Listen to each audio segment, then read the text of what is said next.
पुण्यात्मा, वहां विमुख होने के दो कारण होते हैं।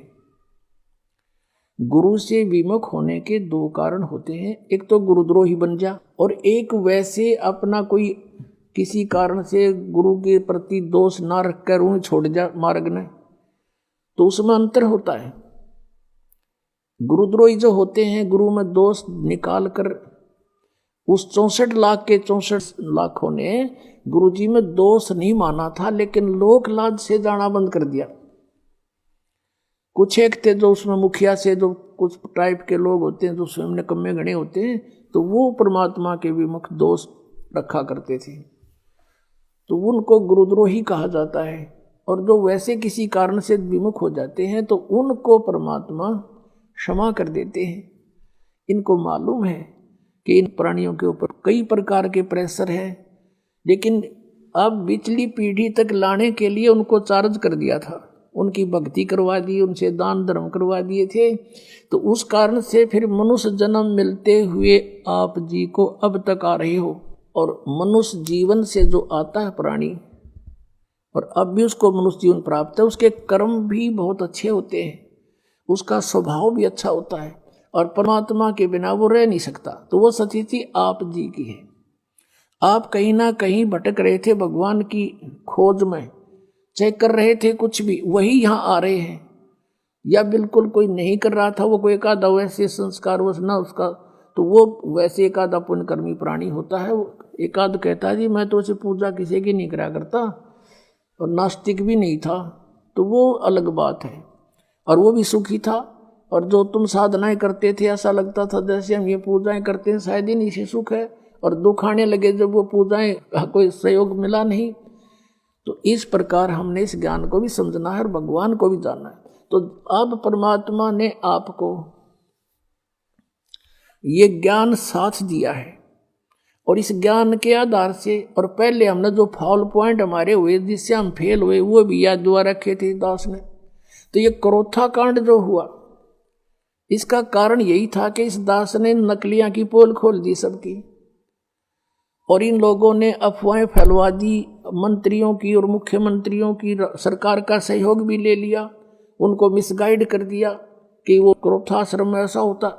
समाचार पत्रों में भी ऐसी भूंडी बदनामी कर दी, लेकिन मेरा एक भी बच्चा हमसे दूर नहीं हुआ, क्योंकि वो दास को बहुत गहराई से समझ चुका था।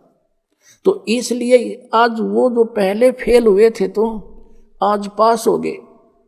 किस कारण से पास हुए? कि आप जी ने परमात्मा को पहचान लिया, आप शिक्षित हैं। वेदों को दिखाया दास ने, गीता जी को दिखाया, पुराणों को दिखाया, अन्य नकलियों के सब आपके सामने इतिहास दिखाए, तो आपको 100% विश्वास हो गया कि कबीर इज गॉड, और हमारे गुरुजी हैं, चाहे कोई कुछ भी कहो। तो इस प्रकार से वो जो पहले हम फाउल हुए थे, ईब ना हुए, तो अब हम पार हो जाएंगे। हमने भगवान को पहचान लिया, कबीर परमात्मा को परमात्मा मान लिया, और ऐसे बिना हम आगे चल नहीं सकते थे। ऐसी बेहुदी अफवाहें फैलाई गई थी समाचार पत्रों के माध्यम से, मीडिया के चैनलों के माध्यम से।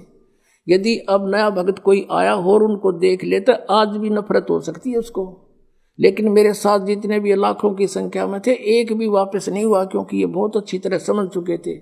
दास ने इनको तोते की तरह पढ़ा रखा था, या बैठा बैठा के, जैसे ही बाप के साथ प्रयत्न हो रहा है।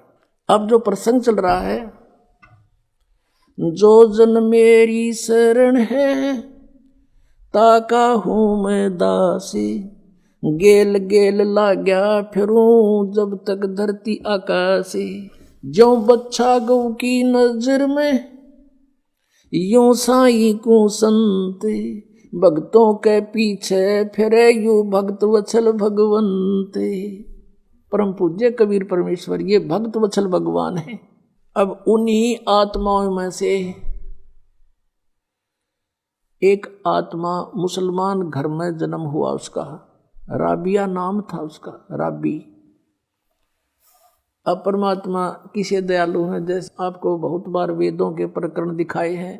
ऋग्वेद मंडल नंबर 9 सूक्त नंबर 86 के मंत्र 26-27 में, ऋग्वेद मंडल नंबर 9 सूक्त 82 के मंत्र 1, 2, 3 में, ऋग्वेद मंडल नंबर 9 सूक्त 96 के मंत्र 16 से 20 में, ऋग्वेद मंडल नंबर 9 सूक्त 1 मंत्र 8 और 9 में, ऋग्वेद मंडल नंबर 9 सूक्त 20 मंत्र 1 में, और भी अनेकों स्थानों पर समय आने पर मालिक की दया होगी इन वेदों का एक अच्छी तरह से जो अनुवाद किया जाएगा। तो वेदों में भी लीला लिखी है, भगवान ऐसी लीला करता है। वो परम अक्षर ब्रह्म पूर्ण परमात्मा है, वो ऊपर रहता सतलोक में, सचखंड में, और वहां से गति करके आता सशरीर, और वो 3 प्रकार से शरीर धारक है, 3 प्रकार के शरीरों से सभी का धारण पोषण करता है, सबकी संभाल करता है। एक रूप तो परमात्मा का सतलोक के अंदर स्थिर है, जिसमें करोड़ सूर्य करोड़ चंद्रमा मिला दे एक रोमकूप की इतनी रोशनी है, मनुष्य दृश्य है।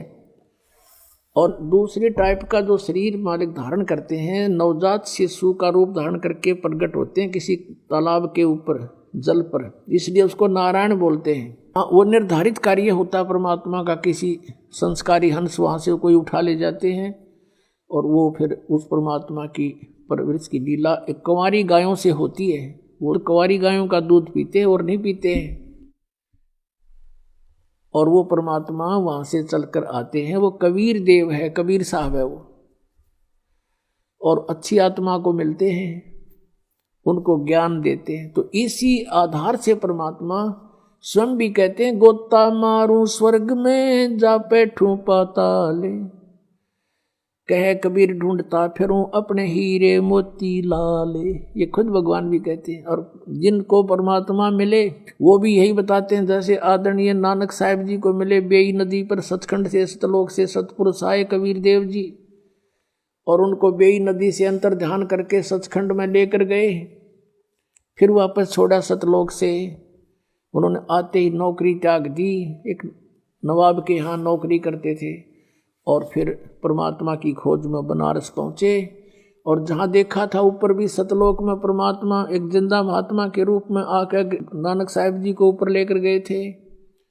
अब उसी रूप में परमात्मा सतलोक के अंदर विराजमान, उसी शकल में, और उसी रूप में जुल्हे का काम कर रहे बनारस में, काशी में। वहाँ जब जाकर देखा और सचमुच ये तो वो परमात्मा है जो मुझे सचखंड लेकर गया था, सतलोक में देखा था। तब कहा था, फाई सूरत मुलुकी वेश ए ठगवाड़ा ठगी देश, खरा सियाणा बहुता बार ये दानक रूप रहा करता रे। अब फिर नानक जी की कोई ना सुने, वहाँ जुला इकट्ठे हो गए, कहीं पंजाब तो आके बौड़ी बौड़ी बात करे इस नीरू के पुत्र ने भगवान बतावे। अब कहने का भाव ये है कि जो लीला वेदों में लिखी है कि वो परमात्मा सतलोक से चलकर आता है और यहाँ पृथ्वी पर प्रकट होता है, अच्छी आत्माओं को जा जाकर मिलता है।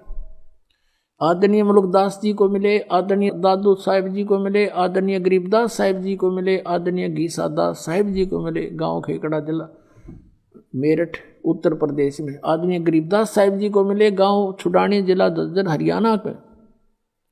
और गरीबदास जी ने कहा था कि सर्व कला सतगुरु साहिब की हरियाए हरियाणे नू, तुम कहते हो भगवान हमने पाया है कोई नहीं, निराकार है, मैं कह रहा हूँ हरियाए हरियाणे नू।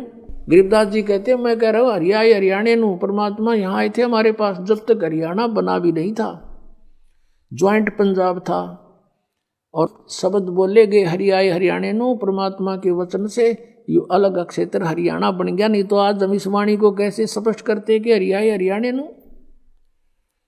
तो ये हरियाणा क्षेत्र बना दिया मालिक ने, बनवाना ही था ये। कहते हैं साध वचन पलटे नीचे पलट जा ब्रह्मांड।